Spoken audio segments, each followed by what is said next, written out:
Gupta of the BJP is now joining us on the phone line for more on this. Kavinder Gupta ji, thank you very much हमसे बातचीत करने के लिए। आप किस तरह से देखते हैं अभी जम्मू और कश्मीर में जिस तरह के रिएक्शंस आ रहे हैं? अभी हमने फारूक अब्दुल्ला को सुना, काफ़ी कॉन्फिडेंट नज़र आ रहे हैं फारूक अब्दुल्ला कि एनसी और कांग्रेस की सरकार बनने जाएगी फॉर श्योर, और साथ में अगर पीडीपी सपोर्ट करना चाहती, क्योंकि हिंट्स तो उस तरफ से भी आ रहे हैं, तो कोई प्रॉब्लम नहीं होगी एनसी कांग्रेस को उनका सपोर्ट लेने में।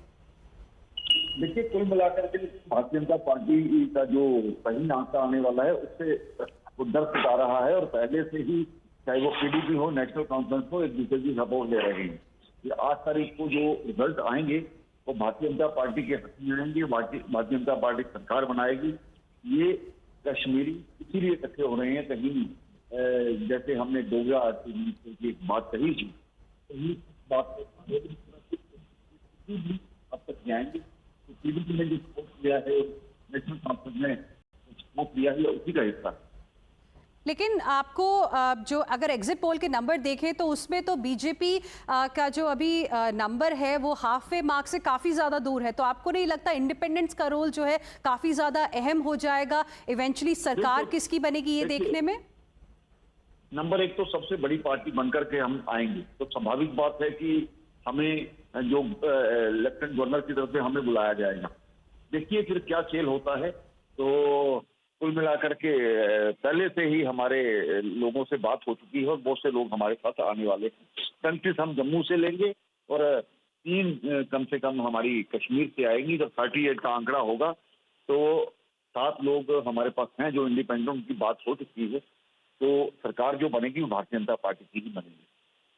कॉन्फिडेंट नजर आ रहे हैं। एक आखिरी सवाल, तो ये डिसाइड हो गया है कि मुख्यमंत्री कौन बनने वाला है जम्मू और कश्मीर का, क्योंकि आप काफी कॉन्फिडेंट है कि बीजेपी की ही सरकार बनने वाली है? देखिए, बिल्कुल परिस्थितियों के हिसाब से ही तय होगा, लेकिन एक दिन और बचा है और 8 तारीख के बीच शाम को जो आंकड़े आएंगे वो भारतीय जनता पार्टी के हक में ही आएंगे और जल्द ही हम सरकार बनाएंगे, तय।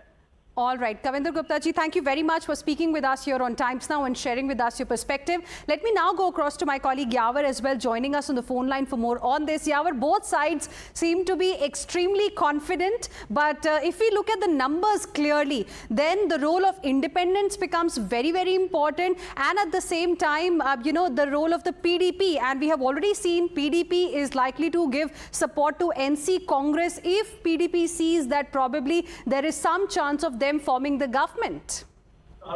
Well, exactly. It's clearly that the J&K is heading towards the hung assembly, and clearly the statement came in from one of the candidates of the People's Democratic Party that the party is ready to extend the support to any secular party. And now it's today the Farooq Abdullah who said that he is confident that the National Conference and the Congress will comfortably form the government. And he also said that he congratulates PDP if they want to extend their support. Now his remarks hinted that they said that they all are on the same page and on the same track as the BJP, as the PDP or the Congress or the National Conference, and needs to end the hatred and keep the J&K encouraged.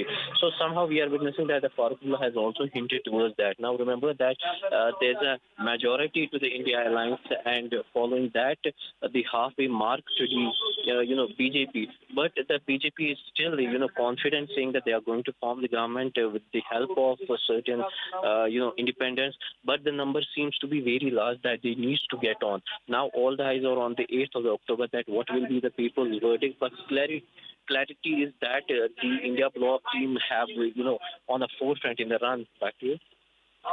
Thank you very much for now for joining us with all of those details. We'll keep coming back to you for more on this story from Jammu and Kashmir. And with this, we will slip into a